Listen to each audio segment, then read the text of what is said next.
Hello, my name is Judy, and the purpose of this video is to hopefully try to help us speed up the production of these mask covers so that we can get them out to our healthcare providers as fast as we possibly can. I used to be a contract seamstress, and I sewed by the piece, and that's how I got paid. And it is amazing how much time you can save, the fewer times you have to pick up the scissors or clip the threads. So I'm hoping to give you a few shortcuts that might help you to be able to sew these masks a bit faster. So the mask that we're doing is a surgical mask that is 9 by 6. If you're putting your pattern on the fold, it's going to be a 9 by 12 piece. And we have two 7-inch pieces of elastic. And this is the mask that we're going to make. So I have mine on the fold. Again, if you had two separate pieces, you're going to sew this seam first. We're going to come here and we're going to put this piece of elastic right up here by the fold. Fold this back. Now your elastic is under here, and we want to keep it flat, so we're just going to spread it out.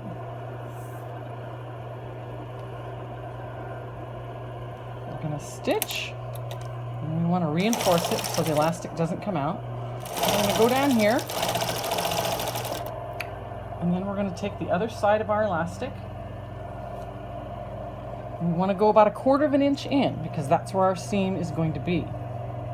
So we're going to cover this. And again, we want to reinforce it so the elastic doesn't come out. And then we're going to turn it. Stitch to the other end.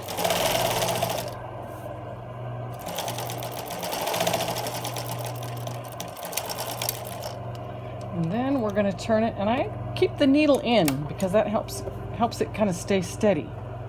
We're going to take our second piece.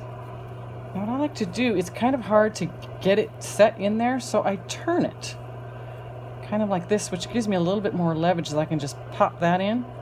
And we're going to put this right up against your needle, which is right on that seam. And we're going to reinforce this. Now, your elastic has been turned in here, so you're just going to want to twist it. And we're going to hold it down the end. Now, we're going to need to turn this mask right side out. So what we're going to do is we're going to sew a little ways, then we're going to back it up, reinforce it. Then all we're going to do is we're going to pick up the presser foot, we're going to move it, we're going to put it back down, and we're going to sew again. And we're going to tuck this elastic in here. We're on the fold. And we're going to reinforce it. Now, usually we would pick it up and cut it and turn it and finish it. We're going to do this, and we're going to do several. Do several of them at the same time. And we just start over. This way you're saving time because you're doing all the same process at the same time. If you have your raw edge, you're going to cut it. Oh, excuse me, you're going to stitch it. And we're going to start over again. Put this elastic in here.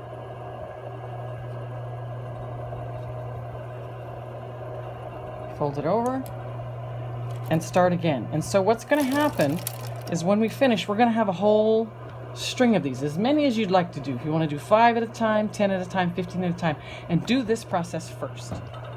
Okay, so when you've sewn them, I just put 2 together here, but you will have as many as you would like to sew at a time. So they're stitched together, so you're just going to go and all at the same time, you're going to clip them apart. So then the next thing, and if you have somebody else that can help you with the turning, that's great.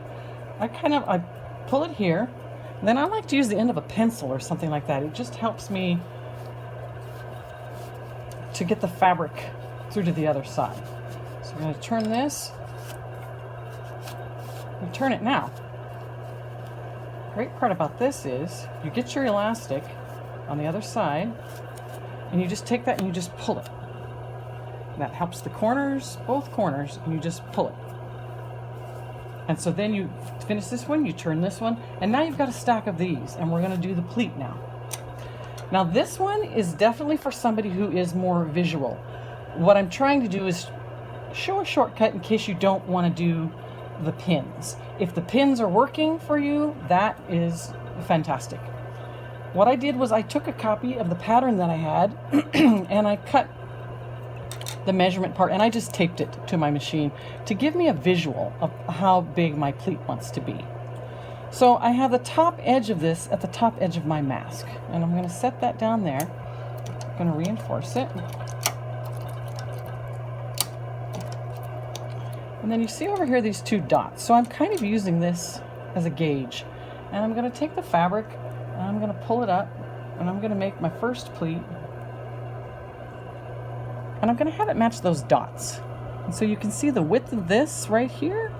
It's about the width of that, okay?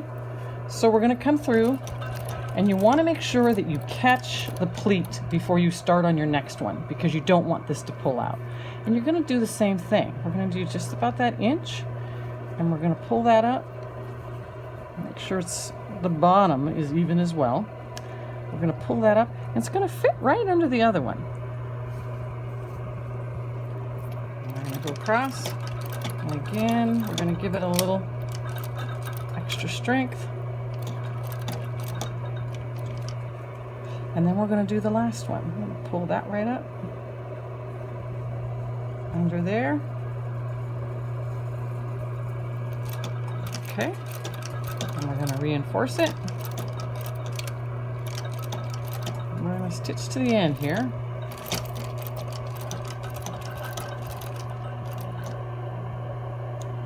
And then we're going to sew along this edge.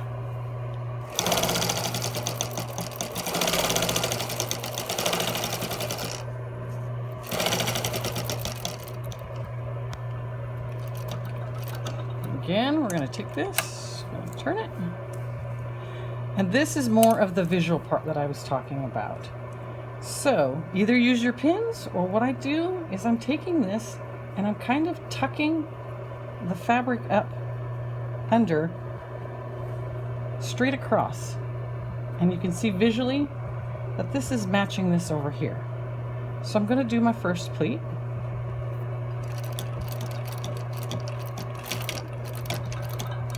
It up a little, and then I'm going to do my second, and it's just, you kind of take the material and you're kind of tucking it.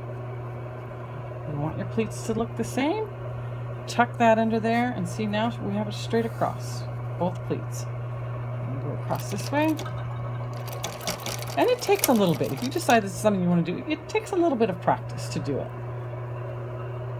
And we're going to tuck the next one up.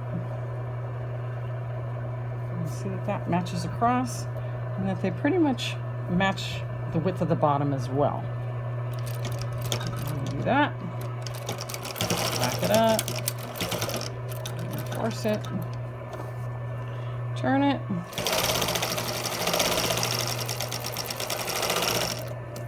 Stitch around. And there you go.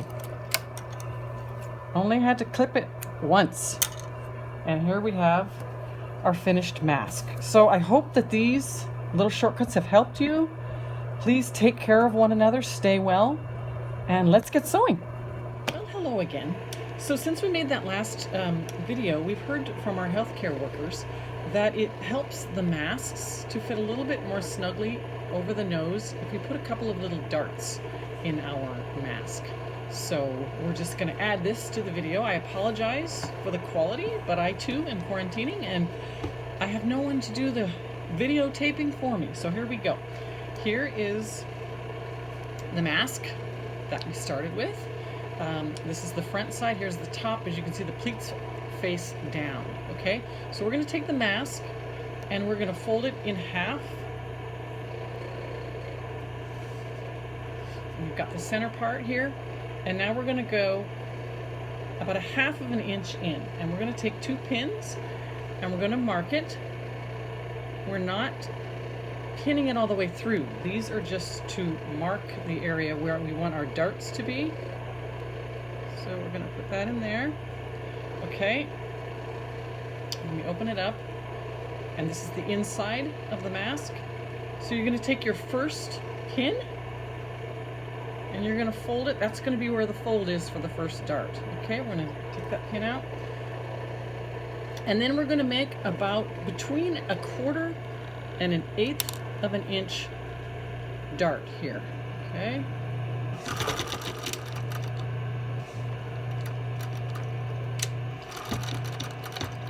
And it's going to be just probably right around 1/2 inch long. Okay, so we'll snip that. And we're going to go to the other one. We're going to do exactly the same thing. That pin is going to be the fold. Tops together there. Same thing. Between 1/4 and 1/8 of an inch wide. And about 1/2 of an inch long.